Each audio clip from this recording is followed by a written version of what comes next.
നമസ്കാരം. ഇൻഫെക്ട് ന്യൂസിലേക്ക് ഏവർക്കും സുസ്വാഗതം.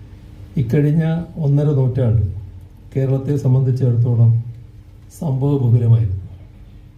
ഭരണവ്യവസ്ഥകൾ തന്നെ മാറി മറിയുകയും സാമൂഹ്യ വ്യവസ്ഥിതി കീഴ്മേൽ മറിയുകയും ചെയ്ത കാലം.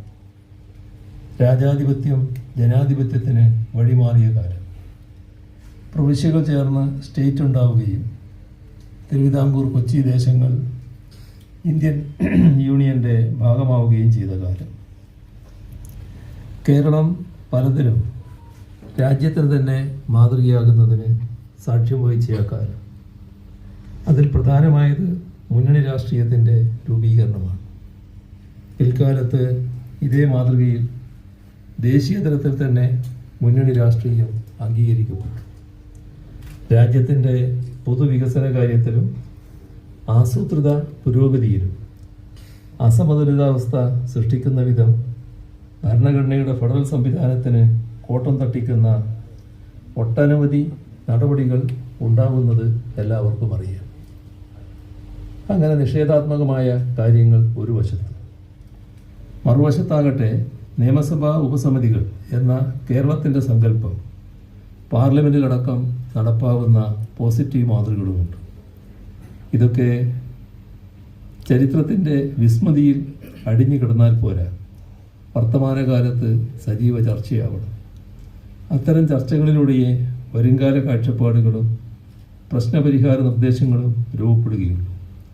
അതിന് വഴിമരുന്നിടുന്ന ഗവേഷണാത്മകമായ ഒരു മൗലിക കൃതിക്ക് രൂപം നൽകിയതിന് ശ്രീ ആർ മോഹനെ ഹൃദയപൂർവ്വം അഭിനന്ദിക്കട്ടെ. തിരുവിതാംകൂർ, കൊച്ചി, മലബാർ പ്രദേശങ്ങളിലെ രാഷ്ട്രീയ സാമൂഹ്യ സംഘടനകളുടെ ആവിർഭാവത്തെക്കുറിച്ചും അവ തമ്മിലുള്ള ഭിന്നതകളും യോജിപ്പുകളും എങ്ങനെ രൂപപ്പെട്ടു എന്നതിനെക്കുറിച്ചും ഈ കൃതി ചർച്ച ചെയ്യുന്നുണ്ട്. ബ്രിട്ടീഷ് സാമ്രാജ്യത്തിൻ്റെയും നാട്ടുരാജാക്കന്മാരുടെയും ഭരണഘട്ടങ്ങളിൽ വിവിധ ജനവിഭാഗങ്ങൾ നടത്തിയ അവകാശ പോരാട്ടങ്ങളെക്കുറിച്ച് സാമാന്യം ദീർഘമായി തന്നെ ഇതിൽ പ്രതിപാദിക്കുന്നുണ്ട്.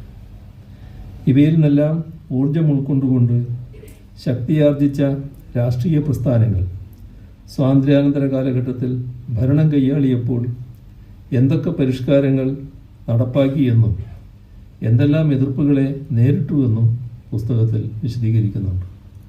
ചുരുക്കത്തിൽ കേരളത്തിലെ മുന്നണികളുടെ രൂപീകരണത്തെപ്പറ്റി വളരെ ശ്രദ്ധയോടെയുള്ള പഠനമാണ് പുസ്തകത്തിൽ കാണാൻ കഴിയുന്നത്. 1950 മുതൽക്ക് ഇങ്ങോട്ട് പരീക്ഷിക്കപ്പെട്ട മുന്നണികളെപ്പറ്റി പഠനാർഹമായ പ്രസ്താവനകളാണ് പുസ്തകത്തിലുള്ളത്. മുന്നണി ഭരണത്തിൻ്റെ ഗുണങ്ങളും ദോഷങ്ങളും അപഗ്രഥിച്ചിട്ടുണ്ട്. രാഷ്ട്രീയ സ്ഥിരത, അസ്ഥിരത എന്നിവയുടെ വിവിധ വശങ്ങൾ പരിശോധിച്ചിട്ടുമുണ്ട്.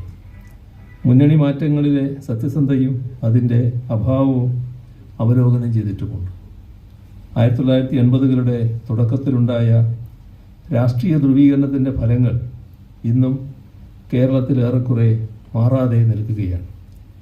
രാഷ്ട്രീയ രംഗത്തുള്ളവർക്ക് രാഷ്ട്രീയ ചരിത്രത്തെക്കുറിച്ച് വിലപ്പെട്ട വിവരങ്ങൾ ഉൾപ്പെട്ട ഈ പുസ്തകം ഏറെ പ്രയോജനപ്പെടും.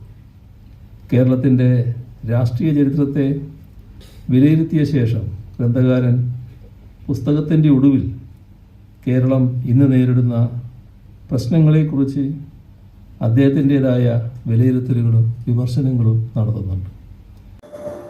വാർത്തകളും വിശേഷങ്ങളും ഇവിടെ അവസാനിക്കുന്നില്ല. കൂടുതൽ വാർത്തകളും വിശേഷങ്ങളുമായി വീണ്ടും കണ്ടുമുട്ടുന്നതുവരെ ഏവർക്കും നന്ദി, നമസ്കാരം.